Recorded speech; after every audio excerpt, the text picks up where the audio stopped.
Então, em primeiro lugar, muito obrigado a todo mundo que se inscreveu, que está hoje atendendo esse segundo webinar da Balsa e aos nossos convidados.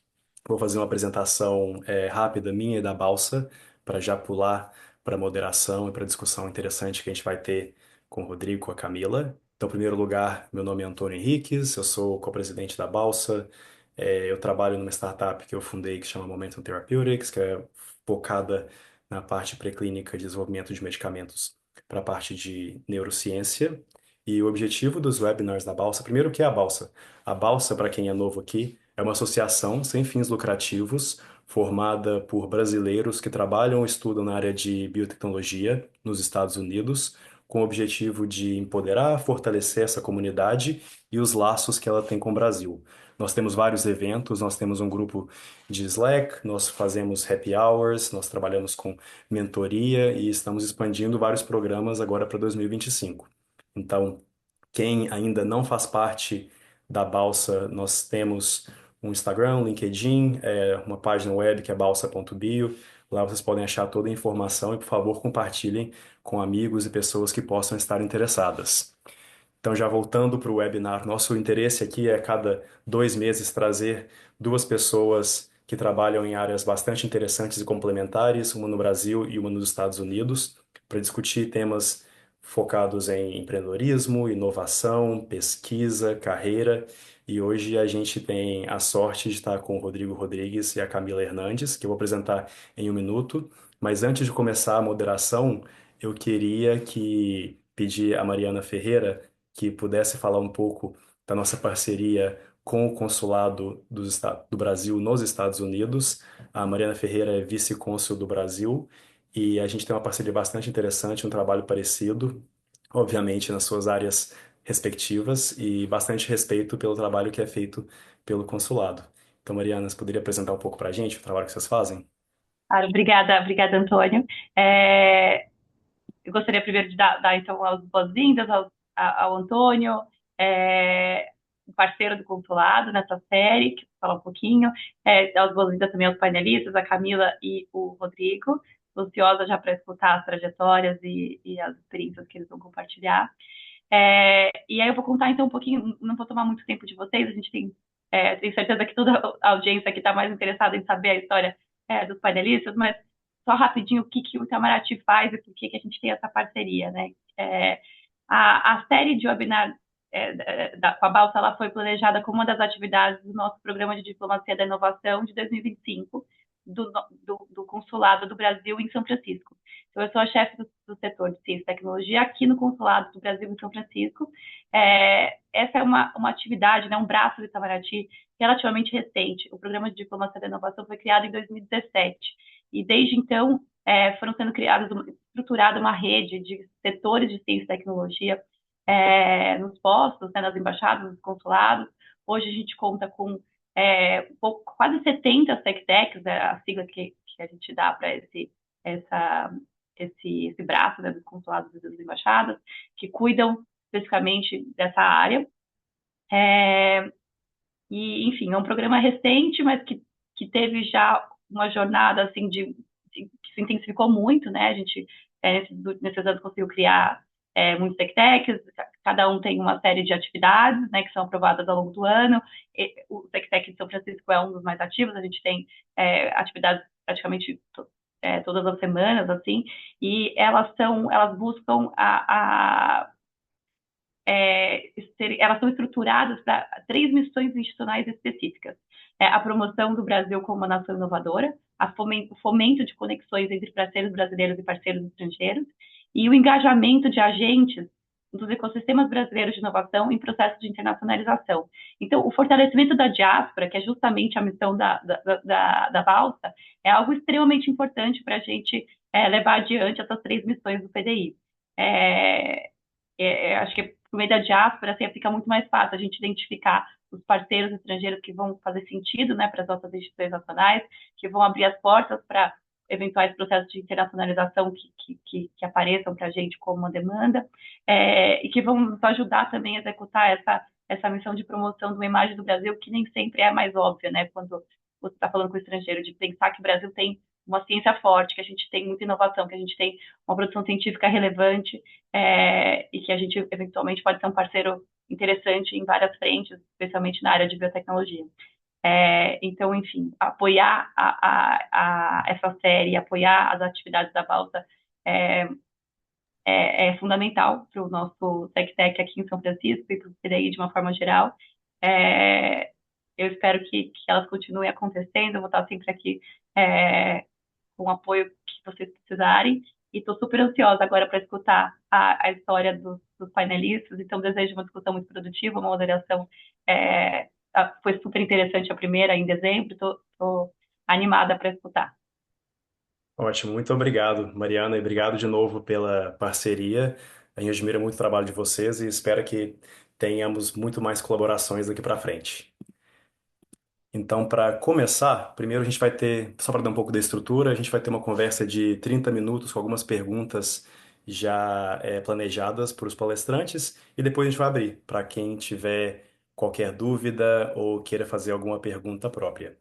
Então, eu gostaria de agradecer muito a presença da Camila Hernandes e do Rodrigo Rodrigues. Eu vou ler uma bio curtinha deles antes de pular para as perguntas, para que vocês conheçam um pouco a trajetória deles e por que que eles foram convidados para participar. Então, começando com a Camila Hernandes, ela é PhD, ela é graduada e doutora em biotecnologia, ela é alumni da Stanford University pelo programa de Biodesign Global Faculty Training, ela atua como coordenadora do curso de empreendedorismo do Hospital Israelita Albert Einstein, onde também é pesquisadora associada do Instituto Israelita de Ensino e Pesquisa. Além disso, a Camila é gerente de inovação e head da Eretz Bio, o hub de startups do hospital, sendo responsável pelos programas de aceleração, pelo escritório de validação de novas tecnologias e pelas iniciativas de inovação aberta com startups e grandes empresas. O Rodrigo Rodrigues, como parte do Centro de Inovação da Johnson Johnson na Califórnia, é responsável pela identificação e avaliação de soluções terapêuticas inovadoras, além de liderar a estruturação, negociação e execução de acordos que geram valor e fortalecem o portfólio estratégico da empresa. O seu trabalho envolve uma estreita colaboração com as equipes científicas de P&D, incubação da J-Labs e investimentos da JJDC. Como uma trajetória marcada por posições de natureza diversas, responsabilidades crescentes em empresas farmacêuticas multinacionais, o Rodrigo desenvolveu um perfil profissional robusto que alinha o profundo conhecimento científico com a mentalidade orientada para negócios. Então vocês já viram por que essa conversa vai ser interessante e a gente vai discutir vários tópicos que são importantes para a comunidade brasileira nos Estados Unidos e no Brasil em biotecnologia. Para começar, já com a primeira pergunta, eu gostaria de pedir que a Camila e o Rodrigo nos contassem um pouco da trajetória profissionais de cada um, como chegaram onde estão e ao que se dedicam, que a gente já falou um pouco agora, mas eu queria saber de mais detalhes. Começar com a Camila? Olá, Antônio. Primeiro, agradecer pela oportunidade, e boa tarde a todos. Bom, vou contar um pouquinho da minha jornada. Eu trilhei toda uma carreira acadêmica, científica, estava no auge, né, da minha carreira acadêmica quando eu fui convidada para atuar part-time na diretoria de inovação daqui do Einstein, naquele primeiro momento, como uma consultora científica, justamente para traduzir para o meu diretor na época, né, que era muito mais da área de TI, de tecnologia e nada de zero conhecimento em biotecnologia, então ele me levava nas reuniões quando a gente ia conhecer startups de biotecnologia para que eu pudesse traduzir o que elas faziam, porque ele não tinha conhecimento e não entendia muito sobre o assunto.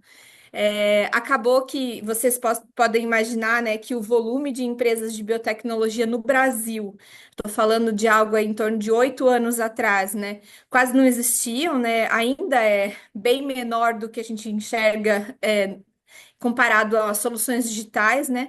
Então, tinham poucas empresas de biotecnologia e eu acabei tendo que adquirir alguns conhecimentos, inclusive para avaliar soluções digitais, e fui trilhando essa jornada dupla em biotech barra digital. Depois a gente começou a se relacionar com essas startups, a gente entendeu que elas precisavam muito de validação pré-clínica e clínica, né, independente se eram empresas de biotecnologia ou de soluções digitais, e que a gente precisava montar um escritório de validação de tecnologias aqui no Einstein para que a gente pudesse apoiar essas empresas, né? Tanto apoiá-las para que elas pudessem avançar com seu desenvolvimento, ou apoiá-las para que o próprio hospital pudesse ter um pouco mais de segurança, na incorporação dessas tecnologias. Acabou que eu fui me envolvendo cada vez mais com essas startups. A gente começou um relacionamento muito forte com startups de outros países, né? Hoje a gente já se relaciona com startups de mais de 20 países. E eu fui tomando alguns outros espaços e hoje eu gerencio toda a Eretz. A Eretz, ela é um hub de startups aqui do Hospital Albert Einstein, que possui vários pilares. Um deles são os programas de pré-aceleração e aceleração de startups. Tem o escritório de validação de tecnologias, né, que atua com startups do mundo todo, né, no objetivo de validar suas tecnologias, pilotar, testar, enfim, ou mesmo co-desenvolver tecnologias aqui com o hospital. E uma outra frente que trabalha com startups e grandes empresas em jornadas de inovação, na construção de novas oportunidades de negócios, enfim. Então, uma longa história aí dos últimos 8 anos da minha vida, mas foi assim que eu vim parar nesse mundo de startups. Excelente. E a Momento Therapeutics, que a minha empresa faz parte do Reds Bio, então nós temos um pouco um bias, mas é um programa bastante interessante para quem tiver mais interesse em conhecer. E o Rodrigo trabalha numa posição parecida nos Estados Unidos, né, Rodrigo? É isso. Bom, começar agradecendo também. Obrigado, Antônio, pelo convite e a balsa. Um prazer estar dividindo esse painel com a Camila. Também obrigado ao apoio do consulado e um prazer conhecer todos vocês e falar com todos vocês. Uma boa tarde a todos. Camila deixou muito mais fácil meu trabalho agora. Eu também tenho um background, um treinamento que é muito acadêmico, um perfil de graduação, mestrado e doutorado voltado para biotecnologia e ciências da vida. E em algum momento ficou claro para mim que eu queria conhecer um pouco mais sobre a continuação do desenvolvimento de uma nova solução terapêutica, né, e fazer essa migração para a indústria. Então, eu comecei como pesquisador de bancada de P&D mesmo. E ainda dentro do P&D, que era na época uma outra companhia, eu migrei para um grupo de estratégia. Então, naquele grupo, a gente tinha que avaliar 360 os novos projetos que viriam a compor o pipeline futuro da companhia, né? E era um exercício muito bom, porque obrigava a gente a imaginar um pouco, fazer um pouco de futurismo, que não tinha esse nome naquela época. A gente fazia um exercício de pensar como seria o mercado, como seriam as soluções de saúde em 10, 15 anos. Isso me deu uma visão muito completa de várias áreas terapêuticas e de várias modalidades terapêuticas. E, inclusive, começou a me conectar com esse mundo de inovação aberta, né? Em alguns projetos, claramente, não seriam desenvolvidos internamente pela empresa, mas poderiam ser, o risco deles poderia ser diminuído, em forma de colaboração. E foi quando eu comecei a interagir com colaborações com biotechs, com universidades, com startups. Aí migrei para Johnson Johnson para fazer inovação externa no Brasil e cobrindo depois do Brasil outros países na América Latina que também têm relevância na pesquisa em biotecnologia. E finalmente voltei para os Estados Unidos, onde agora eu sou responsável aqui no que a gente chama de California Innovation Center, pela prospecção de novas soluções, e também pela elaboração de parcerias e colaborações e execução delas, sempre com um olho no que a gente pode oferecer para os nossos parceiros, né? Pode ser uma simples colaboração ou um licenciamento, mas também pode ter um braço de investimento que a gente faz com o nosso Corporate Venture Capital, pode ter um braço de aceleração e de incubação que a gente faz com as nossas incubadoras. E o objetivo é sempre oferecer não só um suporte que é físico e que é financeiro, mas um suporte também que é intelectual, ajudando as startups e os parceiros a executar os experimentos mais importantes para ter os resultados mais importantes que ajudem essas soluções a chegar mais rápido, no fim das contas, aos pacientes, que é o que mais importa. Excelente, excelente. É fantástico que vocês estão bem próximos da inovação, né? Geralmente, alguns cientistas e empreendedores trazem para vocês a ideia bem na fase inicial. E o que eu queria entender, pensando em quem faz parte da Balsa ou quem cientista está no Brasil, qual é o perfil de cientista ou empreendedor que busca J&J ou Eretz Bio e como que é essa primeira interação com os diferentes tipos de inovação que vocês trabalham juntos? Quer Posso começar, Camila? começar? Pode ser, pode ser.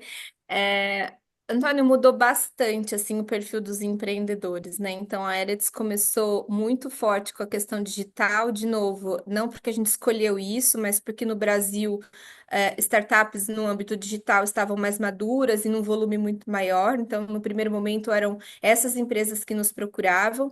Tinham algumas empresas de biotecnologia também que vinham meio perdidas ainda, né, em relação até o próprio ecossistema de inovação no Brasil, o tipo de incentivo. E conforme a gente foi entendendo as necessidades particulares de cada uma dessas empresas, a gente acabou criando programas de aceleração totalmente personalizados. Então, hoje a gente consegue atrair quem nos procura, vai desde um pesquisador que não, ele tem vontade de empreender, mas ele não sabe nem por onde começar e nem se a ideia dele tem de fato um potencial real de mercado. Então, a gente criou um programa que a gente chama de Deep Up, que é basicamente uma imersão de 3 meses, só pesquisadores, a gente tranca eles numa sala aqui e faz toda a jornada, valida, a gente leva eles para dentro do hospital para eles entenderem se aquela dor que eles querem resolver de fato ainda é uma dor, né? A gente sabe que quando a gente vem da academia, a gente busca se alguém já fez um paper como a gente quer fazer e não se alguém já está desenvolvendo um produto ou tem uma patente, né? Ou a gente fica muito preso no que está escrito no artigo científico, mas a gente não vai para a rua perguntar para o médico se de fato aquilo é uma dor real. Então a gente traz eles para cá, para dentro, para fazer essa imersão. Depois tem programas de pré-aceleração, aceleração e late stage, que a gente pega todos os empreendedores, né? Todos os tipos de tecnologia em 2022, a gente criou um programa baseado muito no que a gente foi vendo. A gente criou um programa de bioconvergência, né, com foco em biotecnologia, porque a gente entendia também que estava todo mundo colocando biotech junto com digital e não funciona, né? A gente sabe que o perfil de fundadores é diferente, o nível de esforço financeiro para desenvolver o produto é diferente, o tempo para a chegada no mercado é completamente diferente. Enfim, a gente criou esse programa e a gente passa a atrair, então, mais startups de biotecnologia. No primeiro momento, startups nacionais, hoje a gente já rompeu todas essas barreiras e eu tenho startups aqui de 7 países diferentes que buscam no Brasil hoje um apoio para o desenvolvimento, né, pré-clínico e clínico dos seus produtos, algumas com um olhar mais de mercado mesmo, porque desenvolvem produtos para algumas doenças que eventualmente o Brasil pode ter um perfil interessante. Então, assim, hoje é todo mundo. Hoje é do pesquisador até aquela startup que já fatura. A gente tem aqui empreendedores que já venderam 3 biotechs, que já captaram mais de US$ 1 bi que fazem parte do nosso programa hoje. Então, a gente conseguiu, de alguma forma, é, abrir as portas, né, para todos que querem empreender na área da saúde e que, de alguma forma, estejam desenvolvendo algum produto em potencial. Excelente, excelente. E você, Rodrigo, qual é o perfil de pesquisador ou empresas que entram em contato com você na J&J? É também muito variado. A gente diz que inovações ou uma boa ideia pode vir de qualquer lugar, né? A gente realmente acredita nisso. Então, a gente recebe propostas e interesse de pesquisadores que estão ao redor do mundo, literalmente. O que eu vejo é uma mistura ou alguns fluxos diferentes. A gente recebe muito esse interesse de cientistas que querem transformar suas ideias em uma solução Existem startups de primeira viagem, então é um time que já chega formado com uma ideia um pouco mais firme. Existem os empreendedores em série, aquelas pessoas que te dizem, não, essa daqui é minha sexta startup. Enfim, tem um pouco de tudo com perfis muito diferentes. O que eu acho que eu tenho visto mais e mais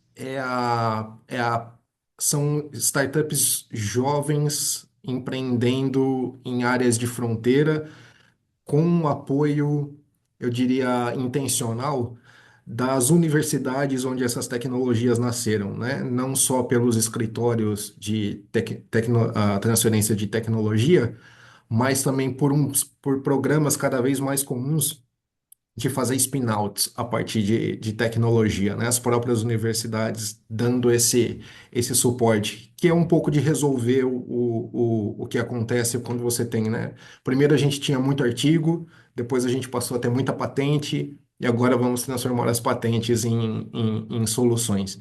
Então, o perfil é diversificado, existe uma tendência pelo meu foco, que é trabalhar early stage, que vai de discovery até fase 2, mais ou menos é onde está 90% do meu tempo, talvez.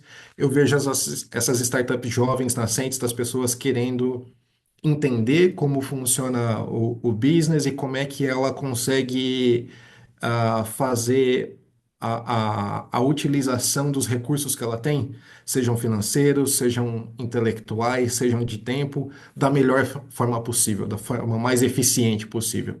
Eu acho que é o que eu mais tenho visto, assim, e cada vez mais pesquisadores hábeis em fundir tecnologias que vêm de diferentes áreas. Alguém que pegou alguma coisa na biologia celular, alguma coisa da imunologia, juntou, modificou e está entregando uma solução em outro campo. Alguém aplicando algo que viu na neurociência para doenças gastrointestinais. Enfim, essa polinização está cada vez mais forte. Ótimo, ótimo. Então, bom ver que a tecnologia, a inovação vem de todo lugar, mas ela também vai para qualquer lugar, né? Então, a gente está num mundo que ainda está globalizado, parece que está desglobalizando, mas a gente consegue ver biotechs do Brasil indo para os Estados Unidos, fazendo um movimento contrário. E eu acho que com a experiência de vocês, seria interessante entender como vocês veem as diferenças desses dois ecossistemas e como talvez pesquisadores e empreendedores dos dois mercados poderiam tirar proveitos das dinâmicas diferentes. Quem quer começar? Antônio, acho que se a gente falasse 2 anos atrás, a diferença era assim gritante, né? Assim, tanto do ponto de vista de número de empresas, né? Obviamente nem se compara, né? Acho que os Estados Unidos, por exemplo, criam muito mais empresas na área de biotecnologia do que aqui no Brasil, né? A gente tem, inclusive, uma dificuldade de receber novas propostas de empresas nacionais, porque o volume é muito menor. É, mas a gente vem experimentando um outro movimento agora, né? Não em número de startups, mas um amadurecimento maior do mercado nacional para o desenvolvimento de startups na área de biotecnologia. Vou dar um exemplo, né? Não tinha, a gente nunca ouvia falar em recursos financeiros, pelo menos não reembolsáveis, com tamanha proporção como a gente tem hoje, né? Então, antigamente a gente tinha aqui, por exemplo, o estado de São Paulo, super favorecido com a FAPESP, né? Com recursos não reembolsáveis para pesquisadores que querem empreender. Os outros estados um pouco mais desassistidos se comparados a São Paulo, mas hoje você tem outros incentivos de outros órgãos de fomento com muito recurso na mesa disponível para esse desenvolvimento biotecnológico. Então, acho que a gente vive um momento muito interessante no Brasil, com recursos financeiros para fazer a coisa caminhar. Por outro lado, quando a gente olha, o empreendedor que nasce, né, de um outro mercado, ele chega um pouco mais preparado, né? Acho que isso vem até da base da própria academia, que já traz, enfim, é muito mais explorado essa temática de empreendedorismo dentro da academia nos Estados Unidos, por exemplo, do que no Brasil, que a gente está começando agora engatinhando, né? Então, você vê um ambiente propício no Brasil, com recurso, mas os empreendedores ainda meio perdidos em relação ao que fazer. Esse foi um dos motivos pelos quais, inclusive, a gente criou o programa de biotecnologia para tentar, de alguma forma, profissionalizar essas startups para que elas estejam aptas a aproveitar essa onda que a gente está aqui no Brasil, que eu enxergo de uma maneira muito positiva, assim.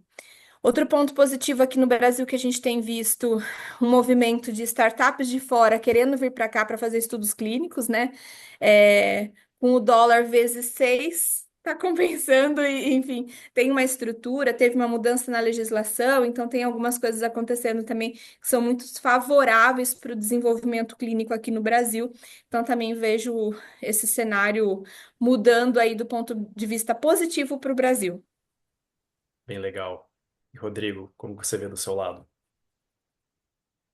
Eu acho que a circulação de ideias, a circulação de pessoas, cada vez de uma maneira mais rápida, com a informação cada vez mais acessível, ela está realmente fechando esses gaps, né? Então, acho que em termos de ah, preparação, de entendimento, etc., isso está ficando mais fácil. Talvez eu ainda veja as diferenças enfim, não preciso dizer que se você for olhar as empresas de biotecnologia aqui nos Estados Unidos, o número de estrangeiros dentro dela é bastante relevante, né? Você vai achar times que são mistos, né? Então, difícil é falar de uma empresa de biotecnologia dos Estados Unidos, né? Talvez a tecnologia nasceu aqui, mas as pessoas que contribuíram para ela tem diferentes origens, né? E eu acho isso um plus, digamos assim, né? Traz perspectivas novas, visões novas, necessidades que essas pessoas conhecem de seus respectivos lugares de origem, que enriquecem muito o trabalho e tornam ele mais robusto, né? Uma solução que nasce mais globalizada tem maiores chances de ter sucesso. Esse é na maioria das vezes, esse é o objetivo maior, né? Lançar um produto que possa ter sucesso em diversas regiões do mundo.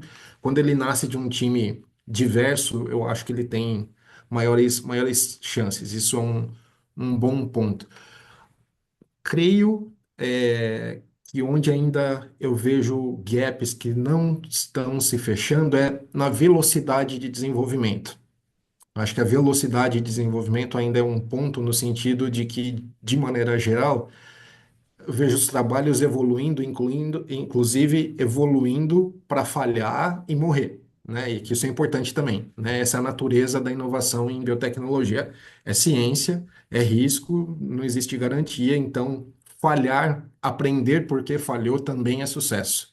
Eu acho que isso é uma coisa importante, mas a velocidade com que se consegue executar os experimentos, ter os resultados e as respostas e tomar uma decisão de continuar, de adaptar ou de encerrar, eu acho que ainda acontece mais rápido aqui, e aí por diferentes motivos, né?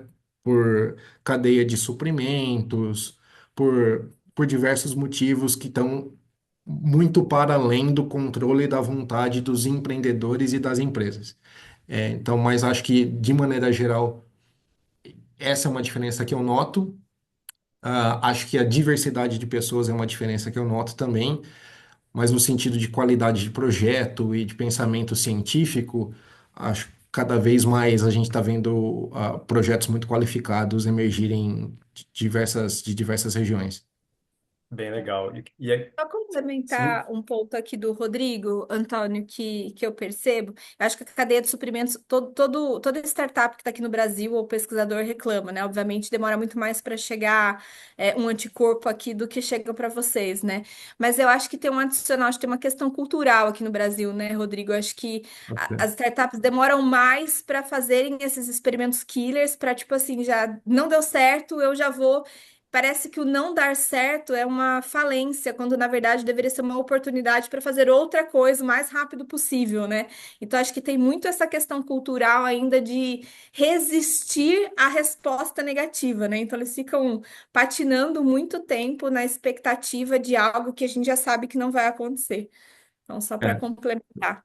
Tem um pouco disso também, saber parar é importante, e eu já vi situações, e para quem está na bancada aí pode entender melhor, eu vi situações em que diversos experimentos ao redor de uma mesma molécula estavam sendo feitas e um experimento importante mostrou um problema grande e tudo foi paralisado e encerrado antes mesmo de que se tivesse os resultados dos outros experimentos, porque aquele experimento-chave mostrou que era inviável, né? Então, se você olhar para tudo como recurso, se você olhar para o tempo como recurso, para o dinheiro como recurso, para o espaço como recurso, e até por uma questão ética, né? Muitas vezes você está falando de experimentação com animais, é, saber reconhecer limitações e tomar uma atitude a respeito delas o mais rápido possível é crucial. Ótimo ponto, porque falando de cultura e de como essas empresas, esses experimentos são geridos, a gente pode pensar na diferença também em empreendedores e quais seriam as decisões para eles começarem a pensar em como levar essa ideia para um ambiente, de criação de empresa. E pensando nisso, quais são as sugestões ou dicas vocês dariam para o empreendedor hoje, ou alguém que está na audiência e está pensando, eu acho que eu tenho uma ideia que pode ser levada para o Eretz ou para Johnson Johnson. O que que vocês recomendam assim de cara as primeiras dicas para quem pensa nessa transição? Venha o mais rápido possível. Por que que isso é importante? O que a gente vê hoje, e é uma pena, porque às vezes chegam empresas aqui que já têm 5, 7 anos de existência, já percorreram um caminho longo de pesquisa, às vezes os resultados são até bacanas, e quando eles chegam, eles não estão mais resolvendo uma dor que é latente do mercado, já estão super atrasados, já existem outras opções terapêuticas muito mais avançadas que aquilo.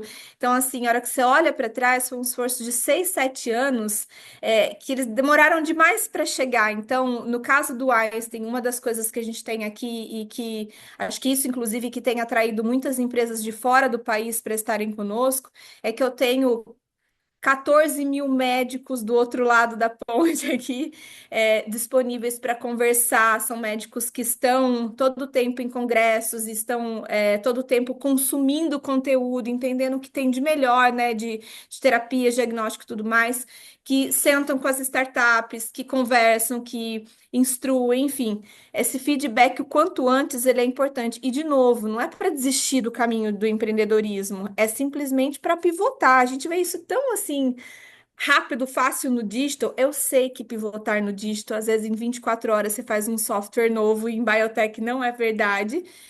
No entanto, tem outras possibilidades, tem outras coisas que dá para você assim, aproveitar a expertise, todo o potencial que você adquiriu ao longo da sua carreira científica, mas para reverter em outro produto, né? Então, assim, o quanto antes chegar para receber uma resposta, para entender se aquilo que está desenvolvendo de fato tem um potencial real de mercado, resolve uma dor, é o ideal.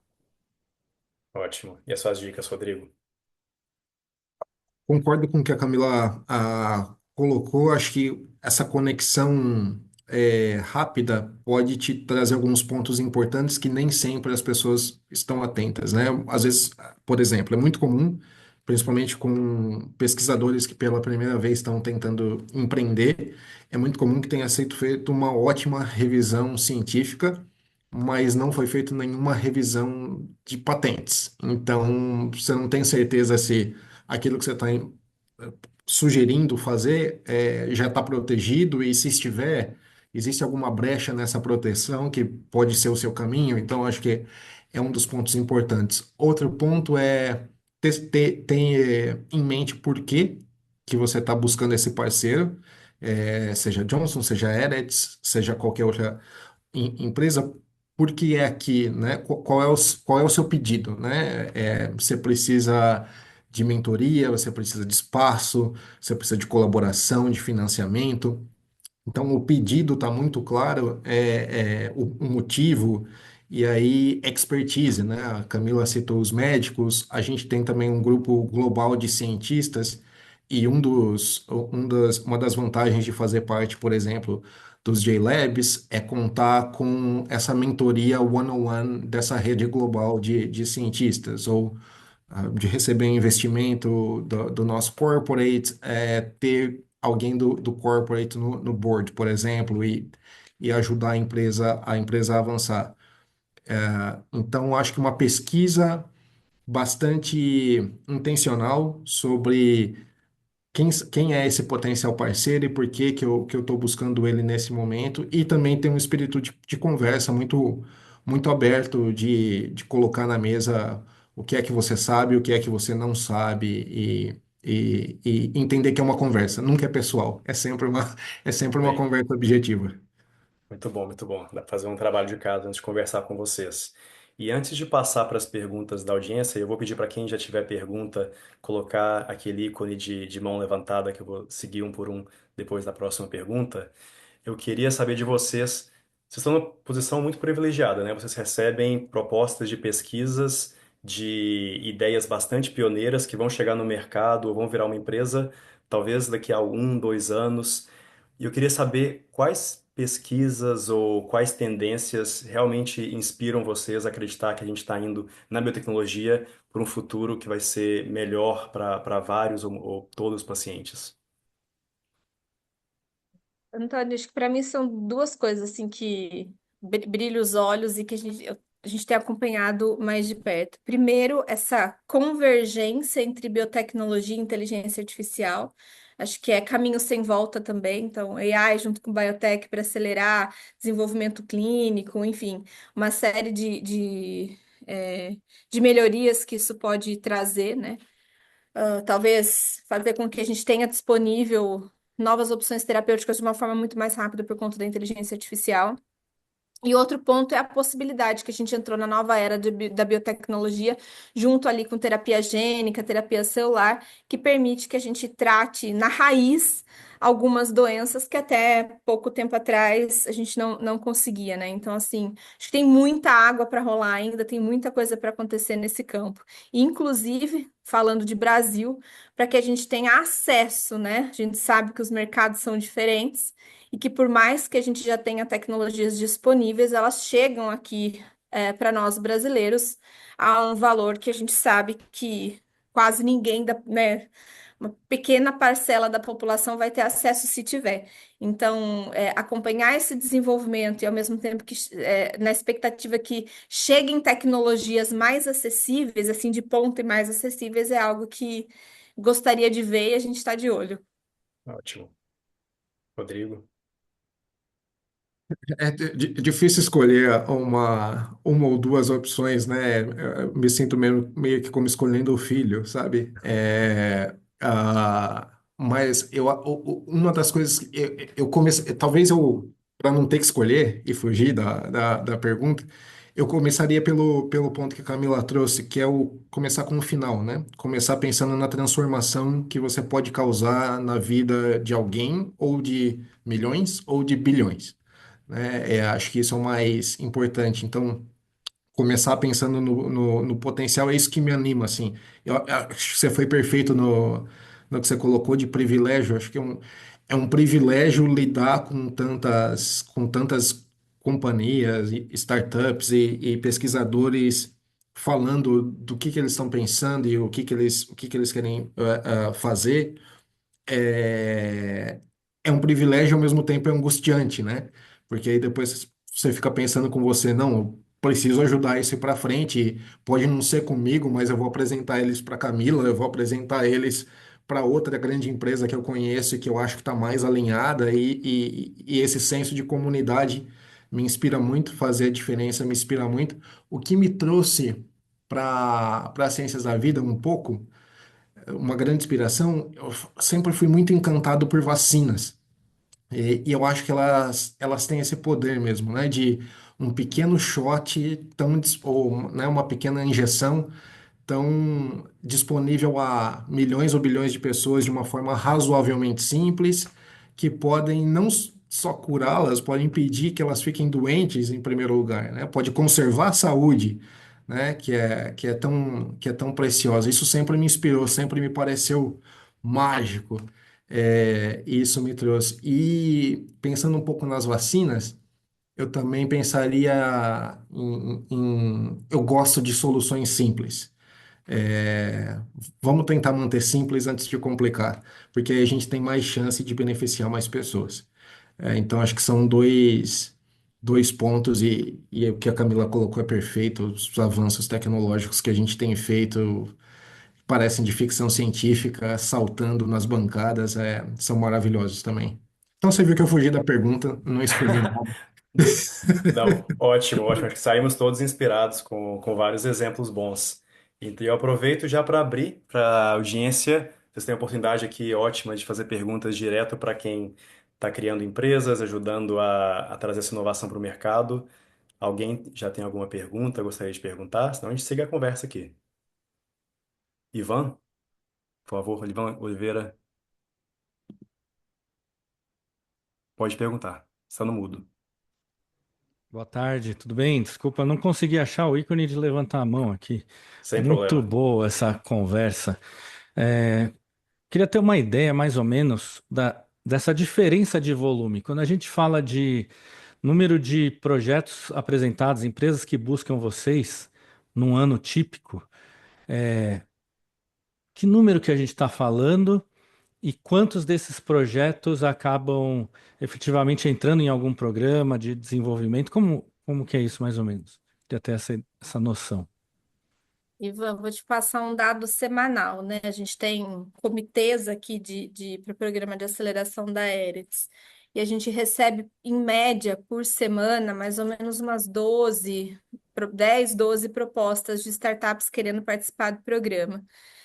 Colocar que dessas 10, uma é da área de biotecnologia, as demais são todas com soluções digitais. Então, uma, duas, vamos dizer assim, né? Em relação à aprovação, hoje, no nosso programa, eu aprovo mais biotechs do que soluções digitais. Porque a gente também chegou num patamar aqui no Brasil que também não está chegando soluções digitais diferente do que já existe no mercado. Eu costumo dizer que está chegando mais do mesmo e a gente não tem conseguido acelerar, né? Assim, não tem conseguido trazer essas pessoas para dentro. Mas só para você entender a dimensão, que é muito menor o volume de startups de biotech que chega em comparação às soluções digitais. Principalmente nacionais. Quando a gente inverte, né, e vai para as internacionais, aí esse volume é muito mais expressivo biotech do que digital. Mas a gente está com uma escassez aí de biotechs nacionais surgindo, pelo menos novas empresas, tá?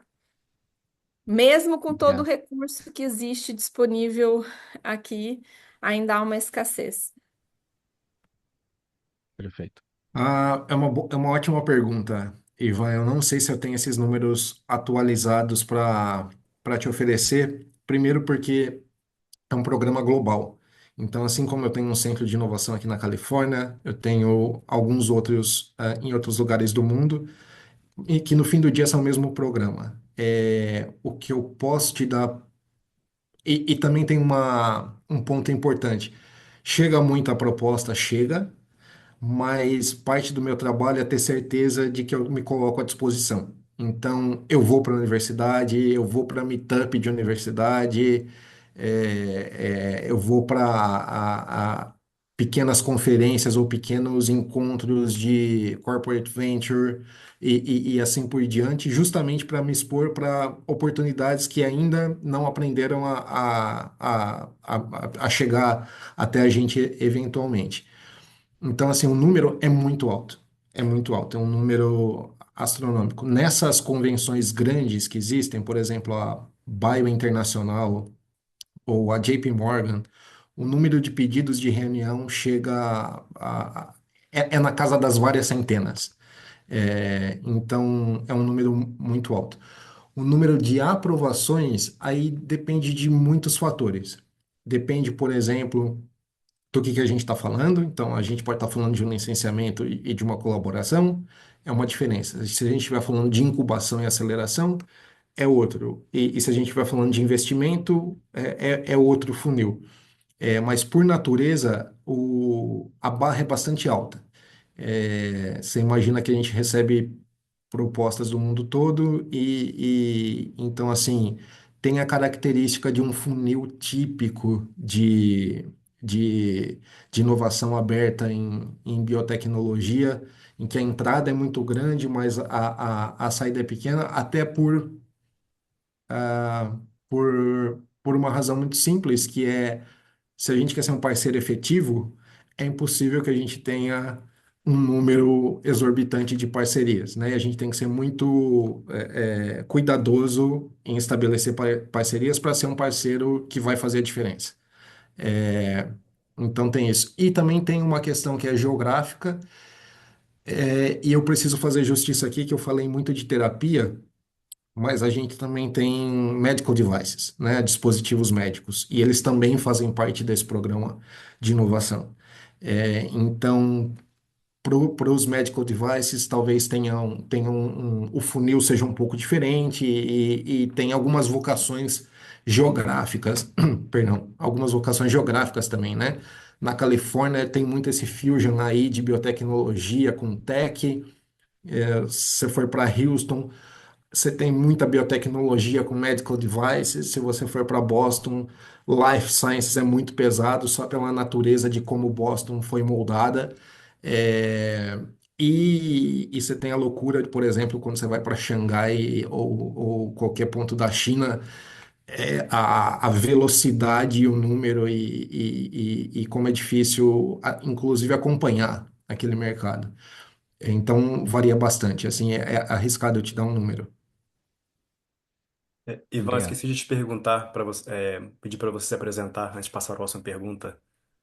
Claro, eu sou o Ivan Oliveira, sou Chief of Staff da Liveful, é uma biotech que nasceu em Atlanta, mas a gente tem escritórios em 6 países hoje, inclusive aqui no Brasil. Estou com mais 2 colegas aqui no fórum também, e é uma conversa que interessa muito a gente, porque é um caminho que a gente tem trilhado aí e a gente tem visto como é difícil. Super E, legal. e Parabéns. uma pergunta bem rapidinha é, quando você falou de early stage, você falou fase 2. Você quis dizer fase 2 de clinical trial ou TRL 2? Não, fase 2 de clinical trial. Eu vou de Ok, discovery, sim, eu estou aberto até para ideação, se quiser conversar. Mas eu vou de discovery até fase um 2 dependendo do programa que a gente estiver falando. O que eu chamo de late stage para terapias é fase 2b, fase 3 é o que eu chamo de fase avançada. perfeito, obrigado. Obrigado. Alguma outra pergunta? A gente tem tempo para mais uma, eu acho.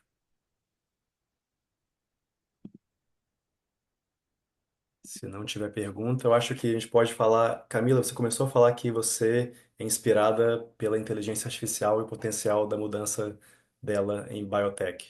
Como que está essa tendência para vocês?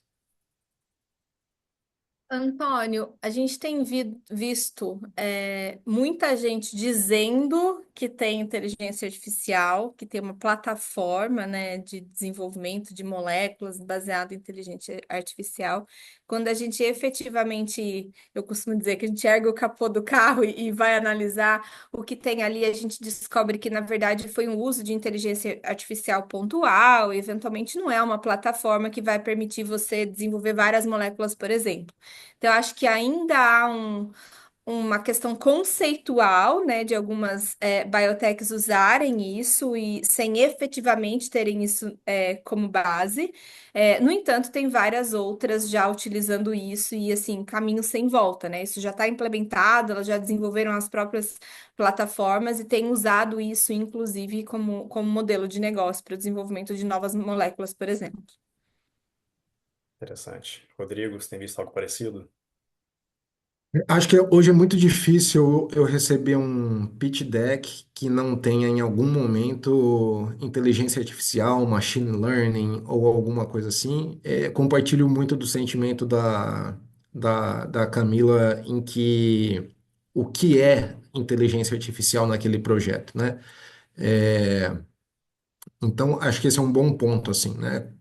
Quando você estiver fazendo uma conversa, acho que colocar de antemão o que é de verdade a sua solução, se a sua solução é a plataforma ou se a sua solução é a molécula, é importante. Tem uma pergunta muito simples, né? Que às vezes eu vejo alguém que desenvolveu uma molécula e usou inteligência artificial, machine learning, né? Então, assim, os dados eram seus ou os dados eram públicos, né? A maioria das vezes é público, raramente é um dado da própria empresa. Você consegue repetir isso se eu te der outro alvo? A resposta geralmente é não sei, porque foi mais ou menos que aleatoriamente que aquele resultado se deu. Algumas outras vezes não. Algumas outras vezes são a minoria ainda. Existe uma plataforma, uma tecnologia, algo que foi desenvolvido, que é proprietário e que a empresa consegue desenvolver. Então, realmente é preciso olhar com cuidado o que está sendo chamado de plataforma de inteligência artificial versus uso de inteligência artificial. Fato é, o uso, algumas empresas estão desenvolvendo suas plataformas e o número delas tem aumentado, mas o uso da inteligência artificial para fazer drug discovery, drug design aumentou muito. E seja proprietário ou não, o fato é que as moléculas estão aí, né? As moléculas estão chegando, as moléculas estão entrando em desenvolvimento pré-clínico, elas estão entrando em desenvolvimento clínico. E, né, vou te dar um exemplo. A Camila mencionou terapia celular há um tempo atrás, e é muito comum hoje você ver empresas dizendo, não, eu desenvolvo para você a terapia celular do seu interesse, eu te dou 10 candidatos, você testa os 10, escolhe aquele que você quiser para continuar o desenvolvimento, e etc. E eu pergunto, mas em quanto tempo você faz isso? Não, a gente faz em 2 meses. Então, assim, me entregar 10 candidatos de terapia celular em 2 meses, sob as condições que eu quero, de binding, de efetividade, etc., no modelo que eu quero, é algo perturbador.